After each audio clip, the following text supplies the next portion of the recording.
Hey familia, llego aquí en 92.5 máxima y seguimos a bordo del Disney Destiny aquí en este preview cruise que ha sido una experiencia inolvidable, y esta vez tenemos la oportunidad de hablar con Stacia. Stacia es una artista gráfica y hace mucho de los dibujos.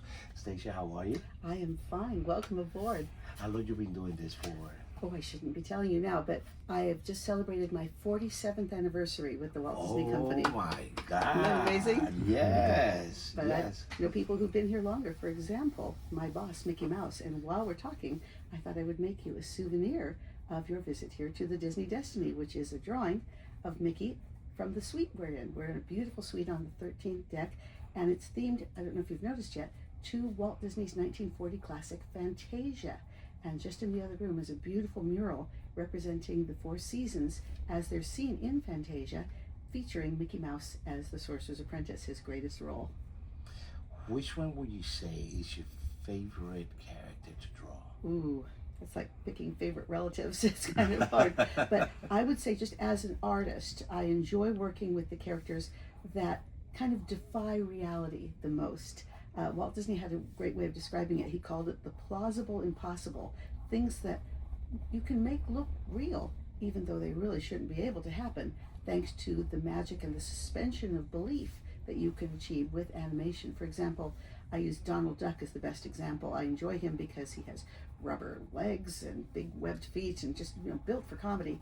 But he is the most implausible character possible. If he's at the beginning of a film walking down the street and he's got a bouquet in one hand and a candy box in the other, and he's on his way to Daisy's house, you don't think about that. You're waiting for something to happen. Right. Whereas if he's whistling a tune and his duck beak is puckered, you don't realize that duck beaks in nature do not pucker, and he could not whistle. So you've already completely shot any degree of naturalism or reality out the window just because you can in the world of animation. So I think I enjoy doing the unreal more than anything else. But as long as it's funny, as long as it's attractive, as long as it's entertaining, then we as artists have done our job, and storytellers, visual storytellers, all have to be in support of whatever the written material or spoken material is, but we have our own special provinces to govern as well.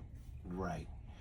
I love that. And let me ask you, has it been a specific job or a specific task or a specific drawing that have really marked your life in this whole time you've worked with Disney? Gosh, I don't know. That's a 47-year task of mentally rifling through. That's a lot. I will say, though, that as far as one specific drawing, I'd say the most important one I ever did was a drawing of Mickey Mouse playing baseball. And that was when I had my very first interview to see if I would be able to go out and begin doing drawings, not in the studio, but live in front of people, and especially for children, visiting hospitals or going on tour or doing little visits where we tell people about the new attractions at Disneyland and Walt Disney World, or the new ships at the Disney Cruise Line, and representing them in the field, so to speak. But they said, well, can you draw quickly? I said, yes. Can you draw anything? I said, well, not anything, but most things. I said, what if somebody asked you to draw Mickey? I'd say, fine, and do it. What if they asked you to draw him playing baseball? What would you say? I'd say, what position would you like him to play? And I think that's what put me over, because it was a bunch of folks who were looking at me who were very sports minded, and they said, ooh, she would do what position? And then I drew, I think it was Mickey as a catcher, with the mask and the whole everything. They said, oh, she knows what she's doing. So you've always been a fast So I think that's drawer. what it is. Always fast, yes. And there's a funny story about why I can draw quickly too. Back in the day, when Walt Disney originally hosted the Sunday Night Wonderful World of Disney show himself, they would have all kinds of episodes that were behind the scenes at the Disney studio. You'd see the artists, you'd see them making the films, and it was very exciting. I loved all the films, but watching the artists draw was really exciting for a young drawer like myself. Right. But I didn't know that network television time was expensive. So when they showed them drawing, and they had the over-the-shoulder shots showing them drawing, they sped the film up because it took a long time to draw something. And I thought, well, they must need to learn to draw that quickly. So that's why I taught myself to draw quickly, because that's what I thought you did. So I taught myself something that didn't exist. Wow. Oops. Wow. So, but it worked out real well, didn't it? No, I'm telling you, yes, absolutely. We should see, here's Mickey as the Sorcerer's Apprentice from Fantasia, just like he's seen in the other room here on the beautiful suite on the Disney Destiny. All the rooms have different themes. what were we talking? This is amazing. I'm going to put your name on here too. Awesome. So I got one final question, Yes. I guess. What would be the best advice you can tell anybody that's watching right now, and any young kids that are watching right now, or young teenagers that love to draw and would love to have a terrific career as you has? Well, gosh, art, like life, is always constantly changing. I mean, when I began drawing, there was no such thing as a computer. There was none of this technological wonder that we have at our fingertips now. So really, that medium didn't exist for me to even try to get interested in. But I don't know what would have happened had it been there. I might have been interested in it. Right now, I'm strictly pencil, paints, and tangible stuff. And there is a home for that within Disney, because we have all disciplines welcome, because you can express things differently in so many different ways this way. But I would say, as a young artist, explore and find out what medium suits you best. You may be somebody who wants to be an oil painter, and yes, you need to learn how to draw for that, but oil painting may be your final and best way of expressing yourself. Maybe you're working with a computer, maybe you're working with your hands but on a tablet or on paper or with pencils.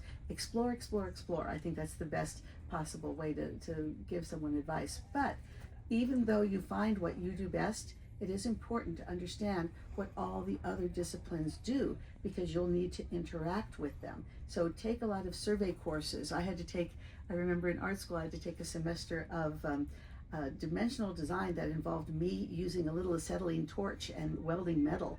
And I now know that is not my specialty, but I did it, and I now understand what that dimensional design process is like because of that. And I didn't singe my hand too badly, so it was all good. But exploring is the best thing, because you never know what's going to be coming down the next corner, and that may be an assignment that requires you to work in a different way, or at least think in a different way. And art is always about innovation and excitement, going back to the days of Walt Disney and creating the first sound cartoon and bringing forth these characters that weren't just graphics but were personalities. That was a really innovative thing, to make a character that you had an emotional tie to, not just that you were amused by as it went by. And you just think, Steamboat Willie, think of where we come now. We're still in a boat, aren't we? We're in the beautiful Disney destiny. So the sea has figured into many Disney properties, but from simple drawings like that to all of the global entertainments and enterprises that represent Disney to so many people, it's really astonishing. And I, for one, I'm really proud to be part of the art team that carries through, hopefully, that same spirit of exploration and innovation, but certainly the same heritage and heart that Walt Disney himself put into his creations. Thank you so much, Stace. My pleasure.